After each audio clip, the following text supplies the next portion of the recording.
กับทักทายสบายดีตอนเช้าๆทุกคนหลังจากนายพรานเองลงมาตะผู้ก็ว่านี่ตอนลงมานะฝนมันก็ตกแห้งตอนกลางคืนฝนก็ตกทุกคน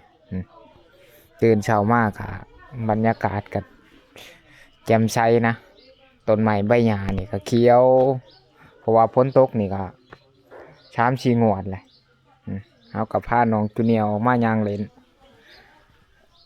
เอาหมักย่างให้เพิ่นกินเพิ่นก็บ่กินทุกคนนี่คือหมักย่างเฮาเอามาแต่ป่านะแต่ว่าแตงโมนี่ว่านนี่ก็เอาให้กินอยู่แต่ก็บ่ทันกินปานใดซื้อหัวอาหารมา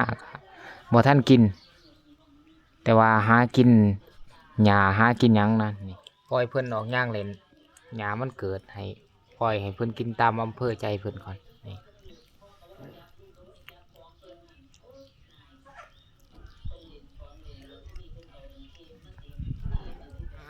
นี่กินหมักย่างนี่กินนี่บอกกินทุกคน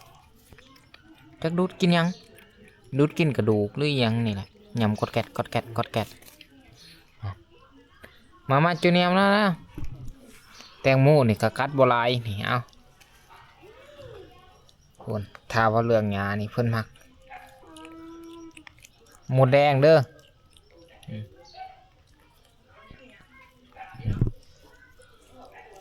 ห่วย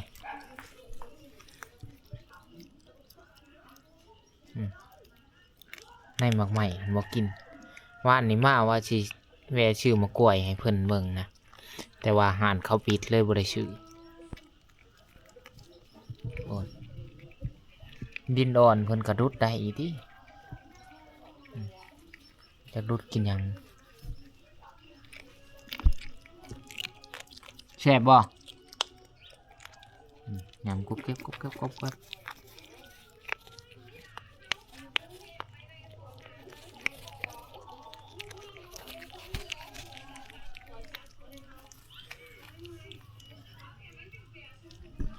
จุดเนี้ยเสียเด้อ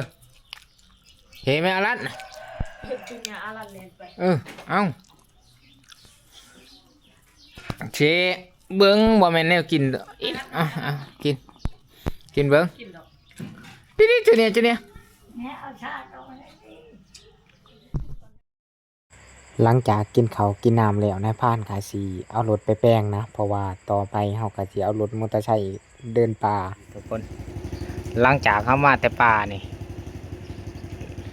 รถคู่ใจเฮานี่ก็เอาเข้าห้านสร้างเช็คเบิดสภาพมันนะเพื่อว่าเตรียมพร้อมในงานขึ้นป่ารอบหน้านี่เปลี่ยนทั้งเบรกทั้งหยังว่านนี่หันตั้มหินนี่เกือบหัวซักแล้วก็เช็คใหม่เบิดระบบเบรกระบบยังนะแล้วก็กัดที่นายพรานว่ามันบ่แห้งก็มาเฮ็ดใหม่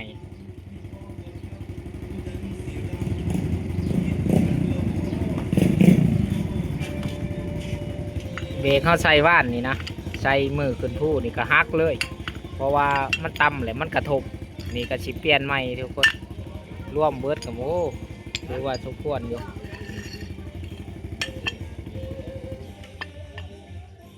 ต่อหน้าไปเฮาก็สิเอารถคันนี้แหละในการเดินป่าเพราะว่าถ้าว่าเฮาสิย่างมันก็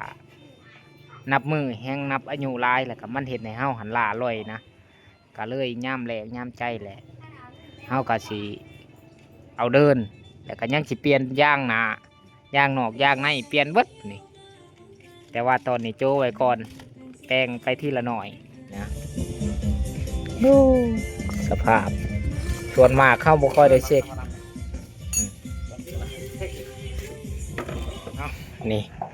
นี่คือเฮากับเปลี่ยนย่างใหม่ทุกคนนี่นะ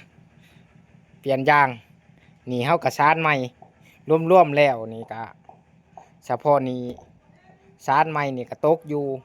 500ป้ายแล้วก็ย่างนี่เส้นหนึ่งนี่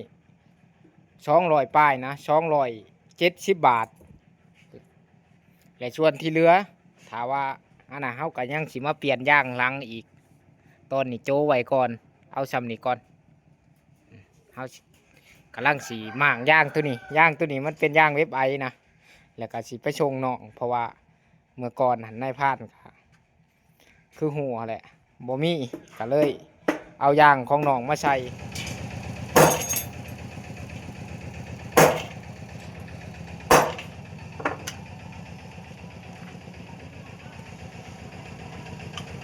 พ่อเห็นแล้ววะยังล่ะยังตอนนี้เขาก็สิหั่นจานดิสเบรกนะแล้วก็สิประกอบใส่ทั้งเบรกหน้าทั้งเบรกหลังเลย พ่อเขาเบิ่ง คือบอกให้เขาเห็นให้แต่อยู่หัน เราไปเบียกเลยเอามาเห็ดเอง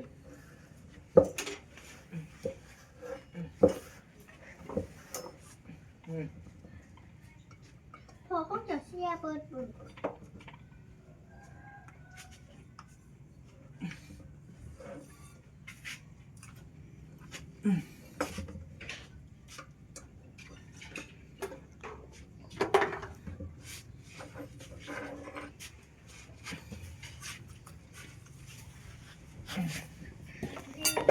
เบาแล้ว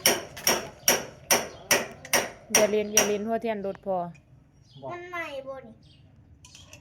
ไผละสิจาก อย่าเล่นละเอามาเบิ้ง เอาหยัง กระแจ14โอ้ ให้อู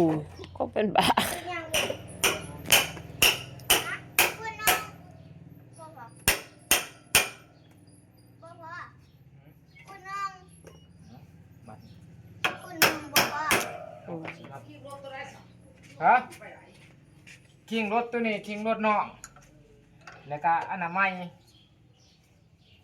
แปะอีกแล้วมึงยังนะ บ่มัน มันบ่ได้เป็นคุณยัง บ่ยากดอก 12กระ เป เจ ลี่ยนอันนั้นมัน 12 ใหม่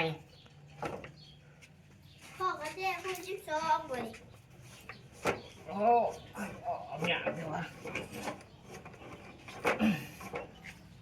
จะลบเรื่องพ้นเด้อ เออ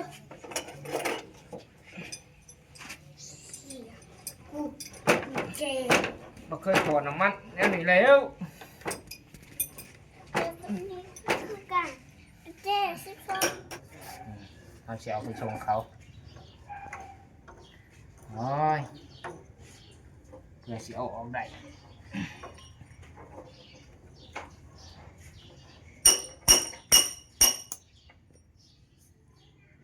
พอ ถ้ายังแจ๊เป็นแจ๊ในมือนี่อ้าวมึงขอโทษค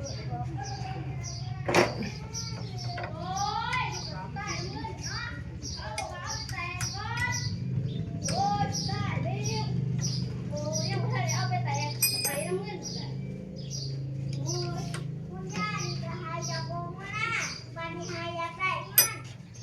มันก็คือกันแหละเพิ่นน้อยกับเจ้าหันเว้าให้หมู่ ตาหน่อยเด้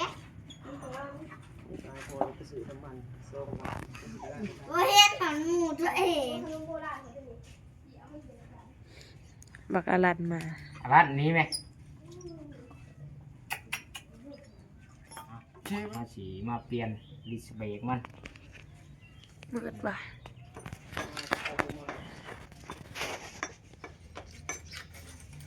ใส่ทั้งเบรกหน้าเบรกหลังเลย แค่ข้ามยักษ์ไว้มาดิตู้วันนี้ส่งประเทศมาขับไว้ ไข่ดอกสางกับโต แม่ถ้าเที่ยงแบบนี้เม้นมันมีทองคำ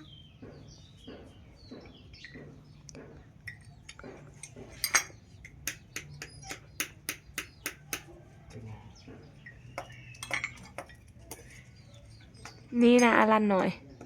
เถาอลัน ร้านนี้ไหม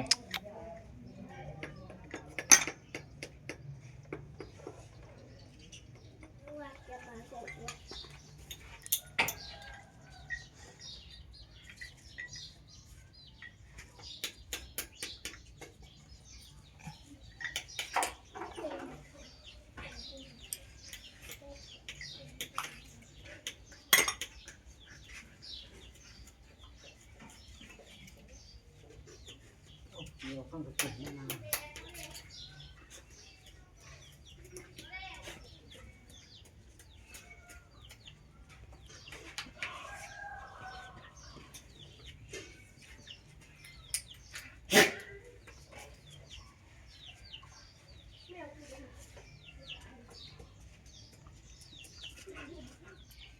แม่จะแปะคอ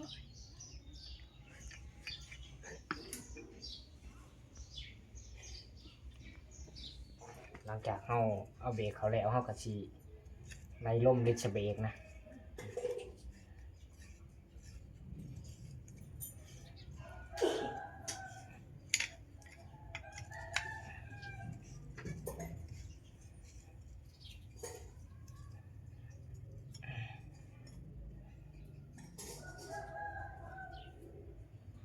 เอาอันนั้นมาดามา เอาหยัง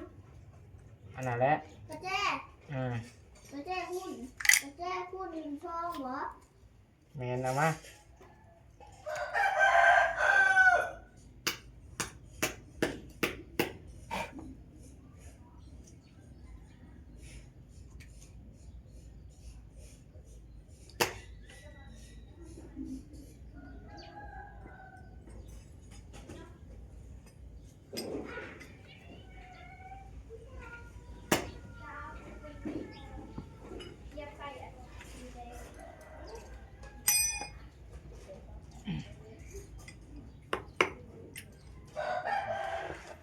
จนคำจนมือทุกคนยังบ่ทันแหลกนะโอ้ตอนชุดท้ายขั้นตอนท้ายชุดบัดเอาสิประกอบเขาเลย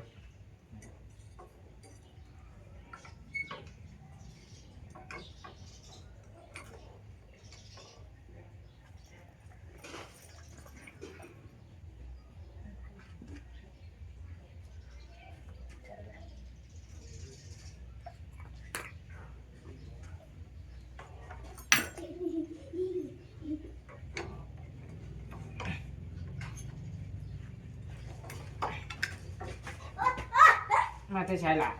อัดลิ้น เจ้าเจ้าคือหลอกเก่งฮะ โอ้ยมาดมดิฉันคือวัน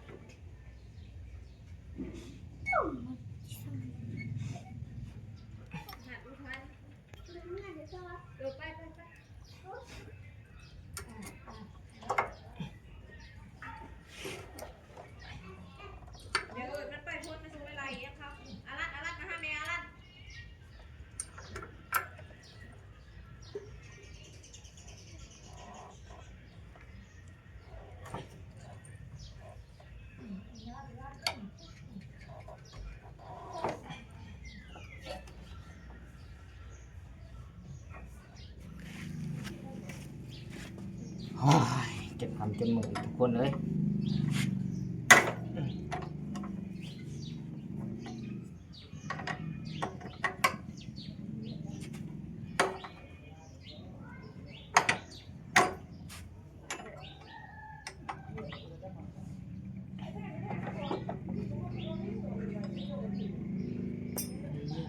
โทษใจ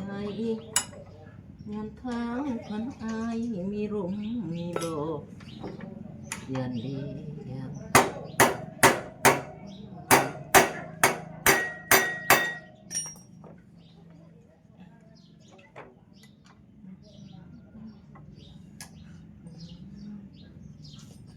พร้อมอยู่เคียงข้าง